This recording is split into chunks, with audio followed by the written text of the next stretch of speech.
C'est assez simple, dans le tableau de famille de mon petit village, comme dans nombre de petits villages, il y a un homosexuel, et celui-là est coiffeur itinérant. Et ce jeune homme entend dire un jour que le groupe de rap en question, un groupe français d'origine sénégalaise, ce qui peut avoir son importance,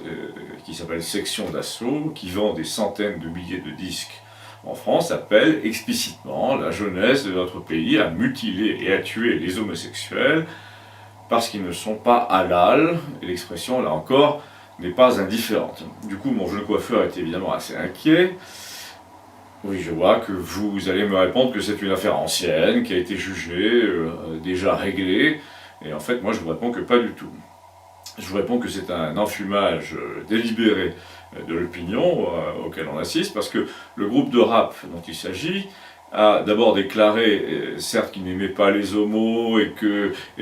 s'est excusé de l'avoir dit, et certains de ses concerts ont même été annulés à cause de cela, mais seulement en réponse à cette déclaration initiale assez banale, selon laquelle ils étaient résolument homophobes, ont-ils dit, comme si la seule faute commise était là. Mais en fait, la véritable faute est antérieure à cela, et la vraie faute, celle dont je parle, est un crime véritable. La vraie faute est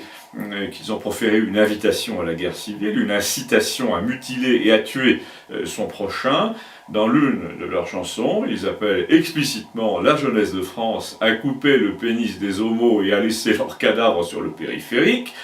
Appel public au meurtre, donc, qui n'a suscité l'indignation de personne à l'époque, c'était il y a un an environ, alors qu'à la même époque, on accablait Jean-Paul Guerlain pour une déclaration très imprudente, mais assez inoffensive, sur les gens qui travaillaient comme des nègres.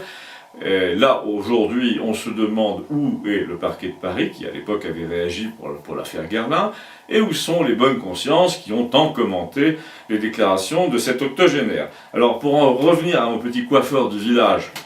quand il voit les disques de Section d'Assaut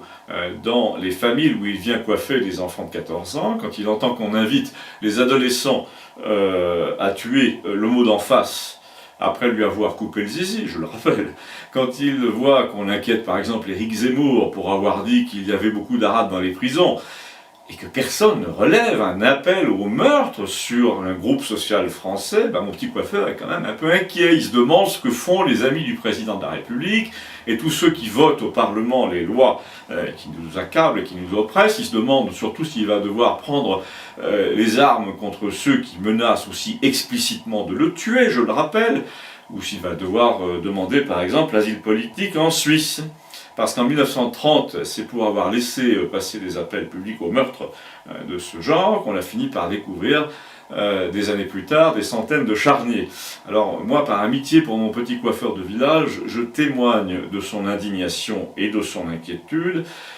Je la partage, je les partage, et je souligne qu'en France, aujourd'hui, on peut donc inviter la jeunesse à tuer un groupe social et à abandonner son cadavre au bord des routes, sans que